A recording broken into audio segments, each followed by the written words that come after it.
ಅಂಬೇಡ್ಕರ್ ಅವರು ಸಂವಿಧಾನ ಅಂಗೀಕಾರ ಆಗೋದಕ್ಕಿಂತ ಒಂದು ದಿನ ಮುಂಚಿತವಾಗಿ ಭಾಷಣ ಮಾಡಿದ್ದಾರೆ ಕಾನ್ಸ್ಟಿಟ್ಯೂಂಟ್ ಅಸೆಂಬ್ಲಿ. ಅದು ಒಂದು ಐತಿಹಾಸಿಕವಾದಂಥ ಭಾಷಣ. ಬರೀ ಸಮರ್ಥನೆ ಮಾಡೋದಷ್ಟೇ ಅಲ್ಲ, ಮುನ್ನೆಚ್ಚರಿಕೆಯೂ ಕೂಡ ಹೇಳಿದ್ದಾರೆ.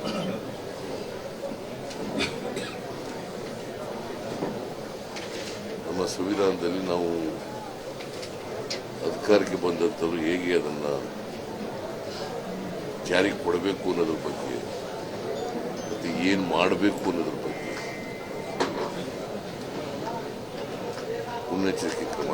ಮುನ್ನೆಚ್ಚರಿಕೆಯನ್ನು ಕೂಡ ಹೇಳಿ ಅವ್ರ ಭಾಷಣದಲ್ಲಿ ಅವತ್ತೇ.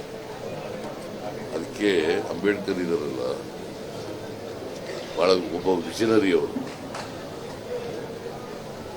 ದೂರದರ್ಶಿತ್ವ ಉಳ್ಳ ಇದ್ದಂಥ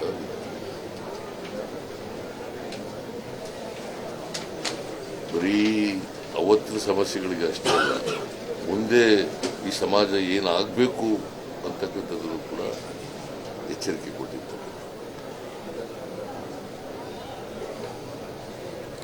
ಅದಕ್ಕೋಸ್ಕರ ಈ ಜಾಥಾವನ್ನು ಏರ್ಪಾಡು ಮಾಡಿದ್ದೀವಿ.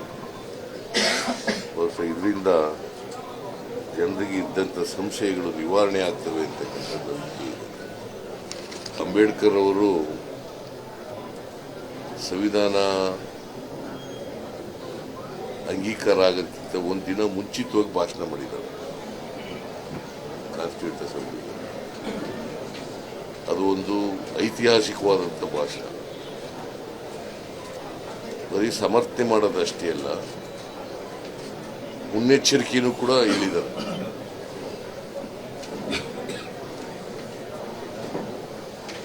ನಮ್ಮ ಸಂವಿಧಾನದಲ್ಲಿ ನಾವು ಅಧಿಕಾರಕ್ಕೆ ಬಂದಂಥವ್ರು ಹೇಗೆ ಅದನ್ನು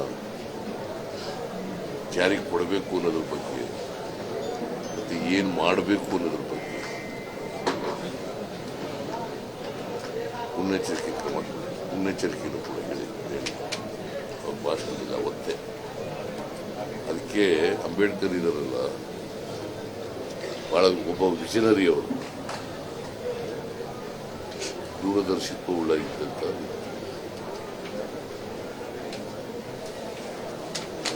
ಬರೀ ಅವತ್ತಿನ ಸಮಸ್ಯೆಗಳಿಗೆ ಅಷ್ಟೇ ಅಲ್ಲ, ಮುಂದೆ ಈ ಸಮಾಜ ಏನಾಗಬೇಕು ಅಂತಕ್ಕಂಥದ್ದು ಕೂಡ ಎಚ್ಚರಿಕೆ ಕೊಟ್ಟಿದ್ದಾರೆ.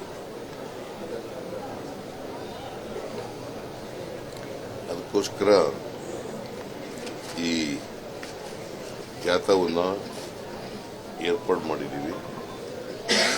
ಬಹುಶಃ ಇದರಿಂದ ಜನರಿಗೆ ಇದ್ದಂಥ ಸಂಶಯಗಳು ನಿವಾರಣೆ ಆಗ್ತವೆ ಅಂತಕ್ಕಂಥದ್ದು. ಅನುಕ್ಷಣದ ಸುದ್ದಿಗಳಿಗಾಗಿ ವಿಸ್ತಾರ ನ್ಯೂಸ್ ಯೂಟ್ಯೂಬ್ ಚಾನೆಲ್ ಸಬ್ಸ್ಕ್ರೈಬ್ ಮಾಡಿ. ಹೊಸ ಸುದ್ದಿಗಳ ನೋಟಿಫಿಕೇಶನ್ಗಾಗಿ ಬೆಲ್ ಐಕಾನ್ ಕ್ಲಿಕ್ ಮಾಡಿ. ಲೇಟೆಸ್ಟ್ ಅಪ್ಡೇಟ್ಸ್ಗಾಗಿ www.vistaranews.com ವೆಬ್ಸೈಟ್ಗೆ ವಿಸಿಟ್ ಮಾಡಿ. ಅಂಗೈಯಲ್ಲೇ ಜಗತ್ತಿನ ಸುದ್ದಿ ತಿಳಿಯಲು ವಿಸ್ತಾರ ನ್ಯೂಸ್ ಕನ್ನಡ ಆಪ್ ಡೌನ್ಲೋಡ್ ಮಾಡಿ.